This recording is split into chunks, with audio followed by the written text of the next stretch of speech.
Hello and welcome. It's 420. Let's get high.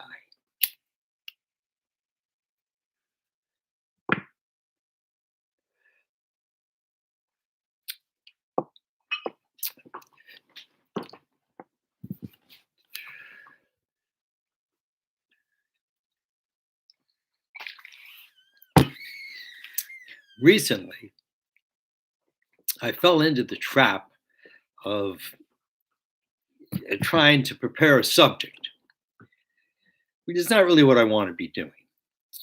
So instead, as kind of the idea, of getting high, that all of a sudden when you get high, that things look different, things you've been thinking about all day, things that have happened all day, things look different. I had an interesting thing that happened today. I had to mail a letter, and I had a letter and I have an envelope. So I went to the post office and had to mail a package. I also wanted to mail a letter. And they told me they didn't have any envelopes. I said, "You're the post office. I mean, is this a joke? I mean, the post office says that's like the money doesn't have any money. The bank doesn't have any money." And they said, "No, we ran out of envelopes." I know so many people were sending stuff by envelopes. So I had to walk quite a ways. I got to a CVS and I bought the envelopes. And actually, I meant to donate them to the post office, but I forgot to do it. And I just mailed my letter. And then I wanted to go down. I wanted to go to the Goodwill. I was on my way to a grocery store, to Sprouts. And so I took a bus and I got off and I felt, well, I'm not that far away. I'll walk. But it was, it was at least a mile away. And I already walked like a couple of miles, 2-3 miles. And finally, when I got there, and I don't like really wearing these plastic masks, so I have like a bandana that I wear. Never had any problem. And I go into the Goodwill store, and they won't let me in with my bandana. They said you got to have a mask. So all right, I just I went on to Sprouts. I came back, and the bus was going to come. Well, let me off close to my home. At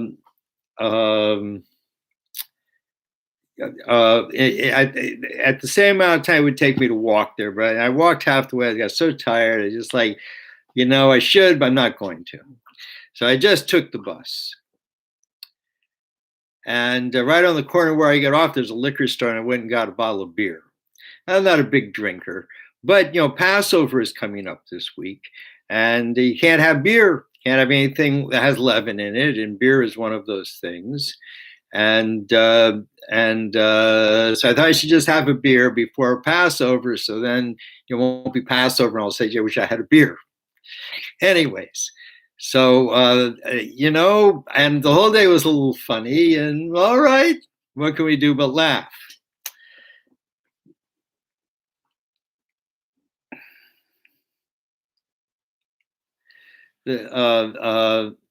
Thank you, Kimberly. Anyways, so life's a funny thing. There's no right way to figure out life. I had kind of all planned out what I was going to do, and really nothing worked out. I really tired at the end, came home. And we wonder, why does this happen? Why doesn't other things happen? Some days just go, and the truth is, it's in the stars. We call the mazolot, and meaning the constellations. And we don't recognize how much the constellations affect our Earth. We think, we're told by the scientists that, we're such a little tiny speck. Even in our solar system, we're a little tiny speck, and certainly in the galaxy and in the universe. I mean, we're nothing. But that's not the truth of it, and we know it's not the truth because we all are affected by our, by our astrological sign. Like I'm a Virgo, and Virgos like things clean, and man, that's me. I like things clean, everything put in their place. Very important to me. Why do I have that? It's a nature I got because I was born under the sign of Virgo, and this is very written out in the Torah, in the Zohar, all through. That there's certain things, people say, like you're born under a bad star or a good star. And all these good things happen, and because you're born under a good star, I don't know exactly why. And since life is not about like who's happier, so it's not necessarily an advantage to be born under a good star because you become, lethargic. You don't want to do anything because everything is just so good. And then suddenly you're getting fat and shit happens. You don't know how to deal with it. And one can, finish their life and realize, wow, I had a good life, but I really didn't do anything. And suddenly you're going to be transported into heaven, and you have to account what you did in the world. So it's kind of like a story about this, where you see there was the king. He had 3 sons. So one son, he had 3 sons. He wanted to send his sons away for a long period of time, that they should become men. A lot of kings, even today, like Queen Elizabeth, that she took her she kind of pushed her sons into the military. Maybe that was the Princess Diana. Anyways, it's always seemed like a proud thing to do. Eisenhower's son went in the military. I don't remember. But people, anyways, what I'm trying to say is he wanted to send away to become men. So one was, just sent away to this island. And they didn't, after a while, they didn't quite remember, where they came from, what's going on. And one of them decided, there's an island, there was a particular rock on the island that he thought, was just the best rock of, and so he gathered, his whole time there, he collected all these rocks. And one brother was just, into the food. There were many types of food. Anyways, after like a few years or so, say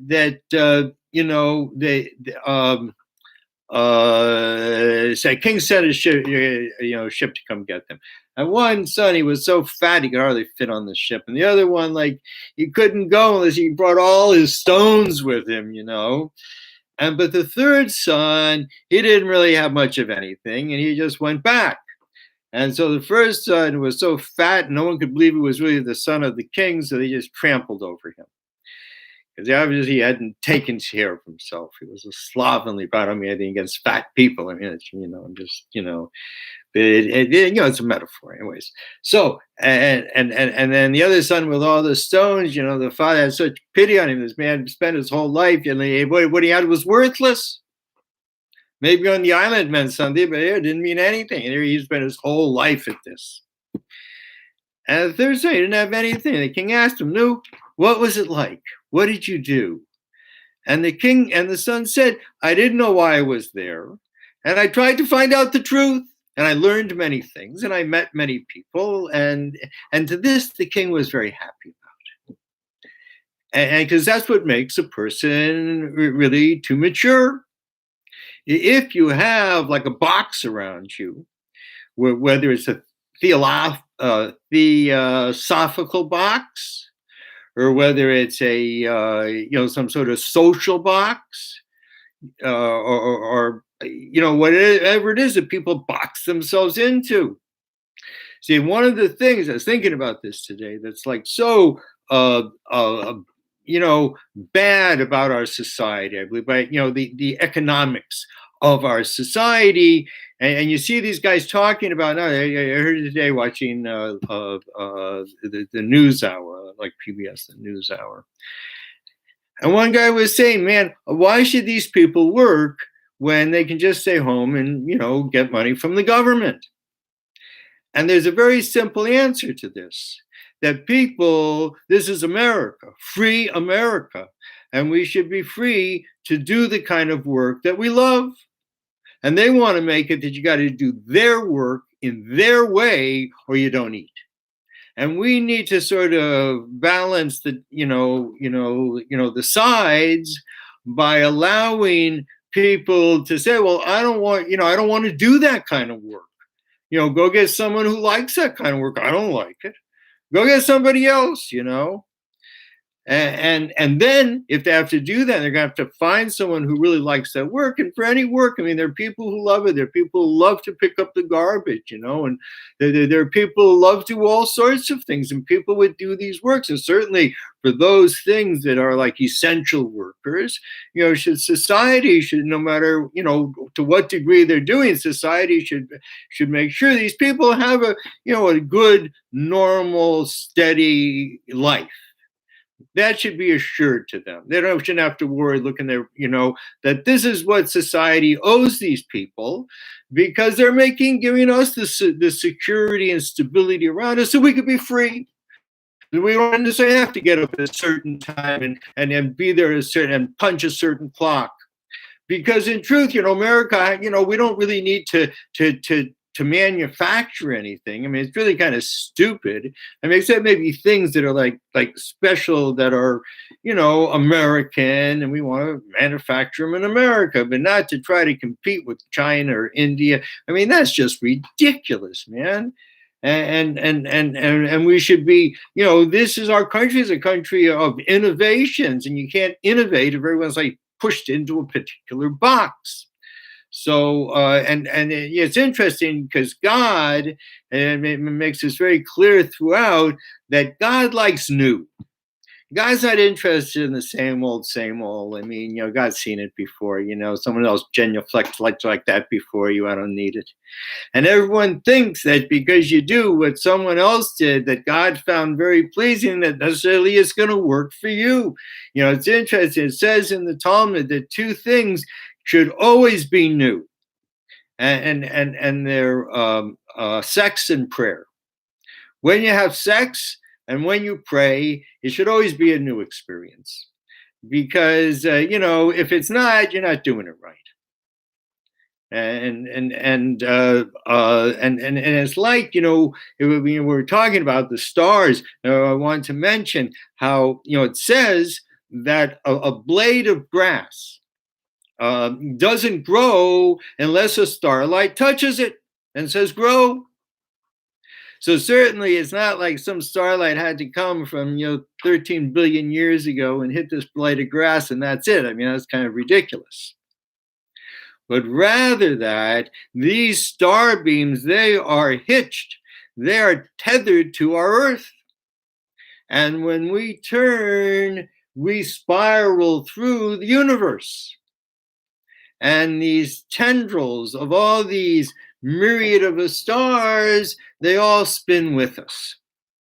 And this is like the umbilical cord, feeding the child. And it's interesting, like 20 years ago, 30 years ago, when Carl Sagan first suggested that we could find aliens out there. Why? Because he seduced, induced, reduced, deduced that all you needed was water and a right temperature, and I think one other thing. 3 things you needed, and you could get life. Since then, we've found out that you can't even grow a leaf without this tiny bit of stardust that comes from a particular place. I mean, there are over 100 different tiny little things that have to be on this earth, or you don't have any life. And they now have this planetary society of people saying, yeah, we got to go out into outer space, because we're going to find life. And, every 10 years, I've been hearing it for years, just give us money for 10 years, 10 more years, we're going to find life. And every 10 years, they would say this. They'll never find life because there's no life out there. There's only life here. I mean, there's life out there, but it's spiritual life. It's like has 3 dimensions instead of 4. And or not 3 dimensions. Let me say it has like 3 elements instead of 4. In the physical, we have earth, but in heaven, there's no earth. There's just fire, water, and air. And that's why it's called Shemayim, because saw means to hold. And it's also the letter of Aish, fire. And then you have Mayim. So that's how you have that. This is a place that holds water. And indeed, we've found water everywhere in the universe. Wherever you go, there's water. I mean, it's not so, I guess, amazing that there's hydrogen there, but I think it's, where's the oxygen come from? And yet, with all of this corroboration, excuse me, a little cotton mouth. With all this corroboration, these dudes who are just like addicted to progress, and progress has just become a cancer, that they're like, they want more. And when you think about it, what they have done throughout the world, I mean, they have just plundered the earth. And they've like fouled the water, the drinking water, and they've poisoned the seas. And they fouled even the air. And now they got all this crap up into outer space, and they're trying to figure out how they can capture it and sling it back to the earth, where it will, disintegrate. It disintegrates, but it doesn't evaporate. It disintegrates and it falls down to the earth, goes into the soil, finds its way into the plants, into the animals, and we eat these things. And this is just like a really bad idea. And particularly, I mean, if, like these guys like to think, oh, all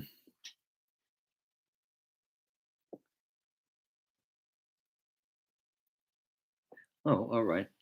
I forgot what I was saying, but anyways, that I mean, this is just an absurd idea. Oh, I was saying that when you think there was a big bang and everything just happened, it's just going to all disappear, then maybe that makes sense. But that's not what happened. The creator of creation did this, made this, cares about this, creates it moment by moment, set every star in this place so that we can all live. And we treat it like it's some sort of thing that we just deserve, and we can just break it and destroy it, and it just doesn't matter. So anyways, I mean, we can't really blame anyone, because there's all shit that, all comes together, all these lies that they've taught us about the Big Bang, which never happened, and evolution, which never happened. Human beings don't come out of apes. But we do have an animal soul, and that animal soul is the personality of, a particular animal. And there's just people like that. People say there's some people, they're just like, like different kinds of animals. I knew a woman whose last name is Crane, and she often just stands and lifts one leg. I mean, these are like, we're very sensitive to human beings. We'd like to think we can be tough, someone can punch us out or something, but that's not being tough, it's being numb. But in a sense, the more sensitive a person is, the more a person really feels their surroundings and all that you got to be tough to actually live in that and see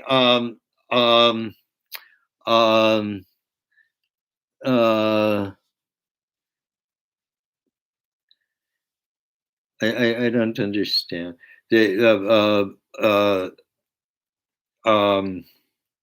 Anyway, you have to be tough to live in that, to be able to take all that bombardment. And that's why, people who are autistic, who are like, heavily autistic, more than just on the spectrum, that these people, man, every little thing affects them.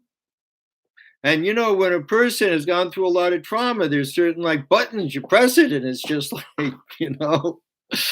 and just elicits a response, almost, without the person's, letting it happen. It just happens.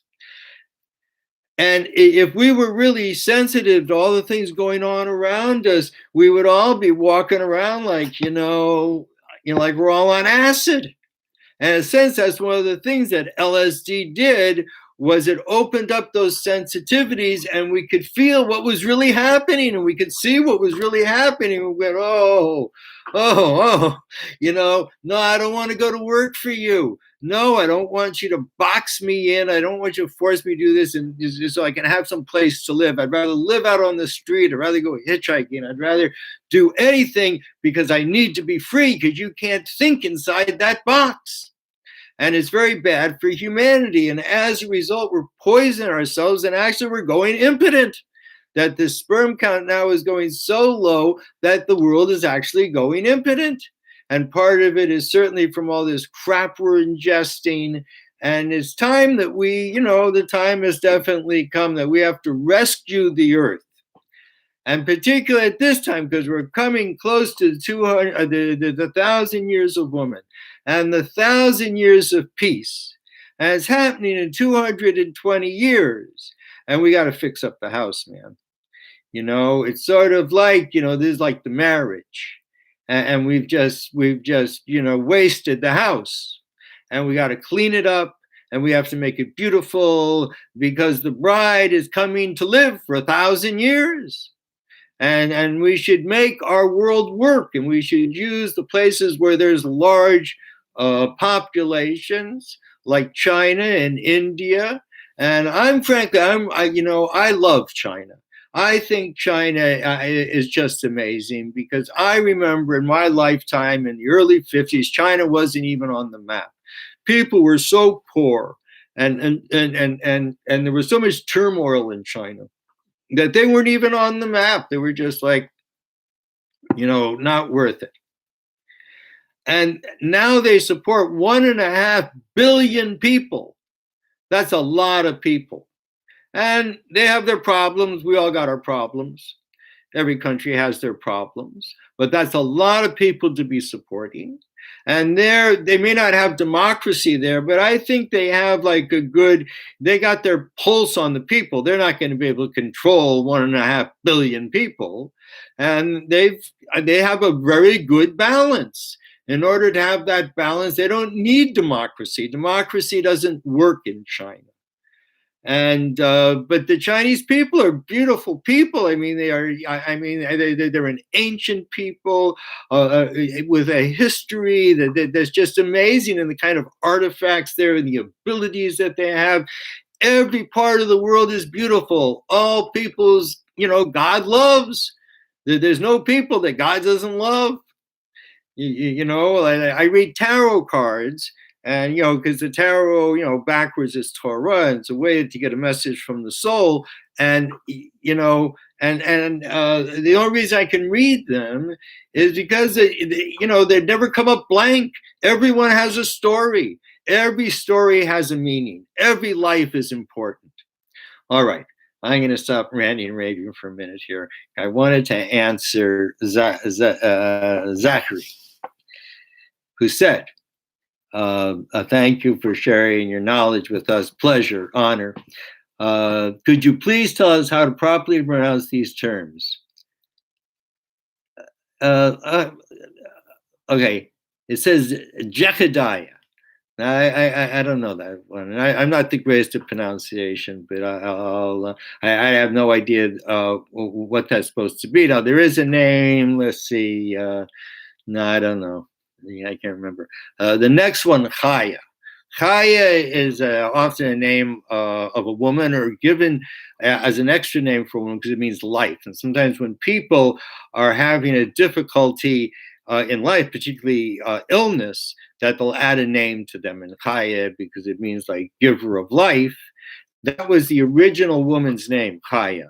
Chava, Adam and Chava. Her name was really Chaya. But after the snake got into her, the snake is called Chaviyah in Aramaic, so that's why she's named Chava. Anyways, just a little. And a nishama, I guess. The nishama is the soul. There's actually 5 parts of the soul, and the lowest part is called nefesh. That's what moves, and that's what is on the ground. That's where sex is. I mean, that's what makes the next generation. That's like that. That's nefesh, moving, and then the upper part is called ruach, and ruach means wind, and that's the big part. That we breathe. And then nishama comes the word nishima, which means to breathe. So this is the spirit, but this is the breath. And God blew breath into us, meaning that God gave us an essence like nothing else in the world. And that's why we stand erect with the head above our heart. Animals go on all 4 because, and their head is to the ground because that's an animal. The head and the heart are really on the same level. But with a human being, the head and the heart are 2 different ways that we have life. One's connected to the soul and the other is connected to God. Oh, and so I'd say ruach, and that's probably nefesh, probably. So that's what it is. It's anyways, it's nishma, ruach, nefesh. And there's 3 spiritual worlds like that. The lowest is called asiyah, which is action, and that's our solar system. And then there is Yetzirah, which that is our galaxy. That's where we see the forms of animals and things like that. And then is Bria. Bria is the point of creation, and that's the black hole. And then there's Atzilut, and Atzilut is on the other side of the black hole, where it's known that light and vessel are both there. They're united. You can't tell one from another, but they're distinct and they're there. So yeah. So and this is according to God's name, which is a 4-letter name. There's so many cool things that can be woven together it's basically the geometry of the tree of life.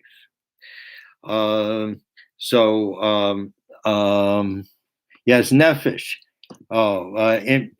Empathetic. Empathic. Is empathetic? Empathetic. I think it says empathetic soul. I'm not sure. I'm not sure what that is. We all have a soul.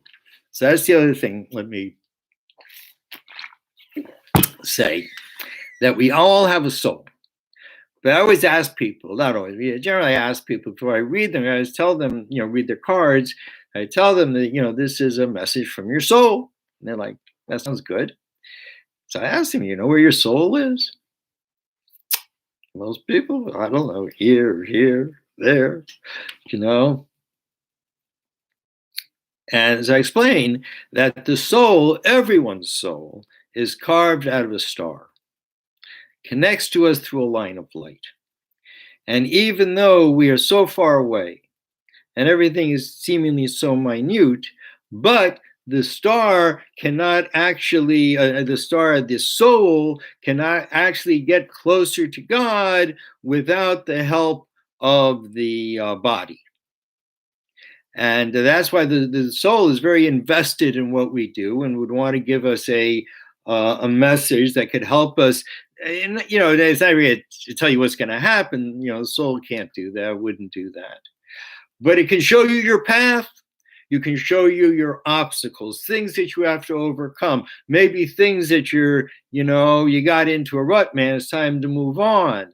There's all sorts of things that the soul would like to say to the body to help the body have a more productive life. And what does it mean to have a productive life? That what one does with their time and with their energy is something that they can go to heaven and say when they ask you, hey, what did you do down there? And you can say, hey, I did something. I helped society, whatever my job was, I did it so I could help society. And some people are just, business people and make money. What'd you do with your money? So if the guy stuck it up all his nose, then, you really did nothing. But if you helped people, you had a family and you participated, and these are good things to bring to heaven. But the best thing of all is love. It's very good to go to heaven and say, what'd you do? I loved life. I loved people.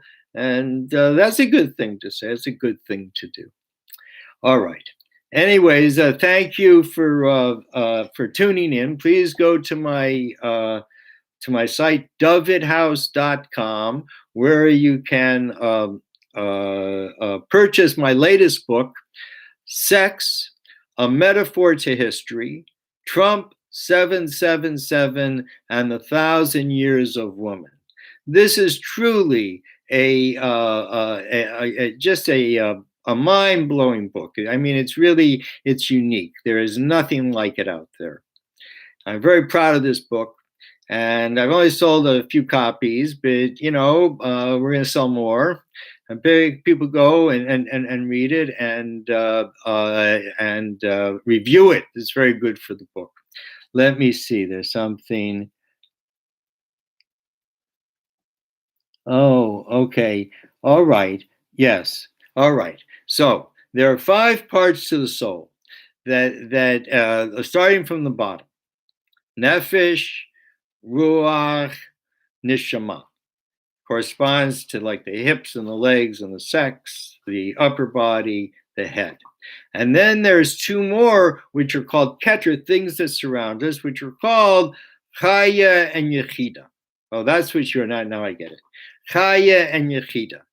Chaya is will, and yechida, chaya means life, and yechido, oneness, means pleasure. These are the 2 ketorim. These are the 2 things that surround us. And everything we do in life emanates or germinates from our will and our pleasure. And usually they work together. You don't want what's pleasurable, for yourself. But sometimes, you want what's, love is when you want pleasure for someone else. You want to do something, give someone else pleasure. And that's an act of love, even more so if one gets nothing back. Then it's just truly an act of pleasure. Let me see, there's something else here. Do you think it's possible that the story of creation is really about the human senses and consciousness waking and becoming aware? We are in God's physical body, which is creation. Well, this is a lot longer thing to explain. But the first thing is that, it's sort of, God is not physical or spiritual. So, when we say that like creation is God's body, it's a physical expression, of God who is, it could be infinite ways of expression. I think that's a little, and as far as the human being awakening, it's actually the opposite. See, each generation is lower and lower. So we were much more awake in the beginning, and people certainly they could go through the heavens, and they knew there was all sorts of stories. And one of the things these guys knew about, they knew about Pluto and Neptune, and they knew enormous things because they were very highly awakened. And we are the lowest. We are the numbest. We are the dumbest. and so when we awake with a light that can only come out of the darkness. And the light that comes out of the darkness is a much greater light. So we ourselves, we are not getting more awoken, but we're drawing down a light which is going to be, permeating everything during the 1,000 years of woman and peace.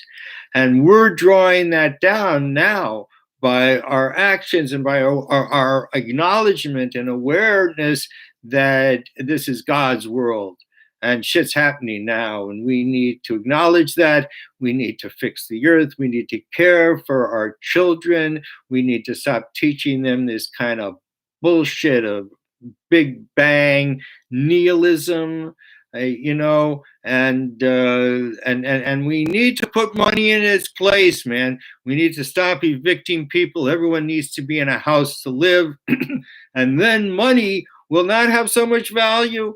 The main thing you need money for is living in a house. So if everyone is housed, then money, you can take it or leave it. Okay. So, anyways. That's my short answer. We can talk about that more tomorrow when we'll have another 420. Thank you, God, for 420. Have a good day, everyone. Be happy, get high, chill out. Things are going to get really good. Bye.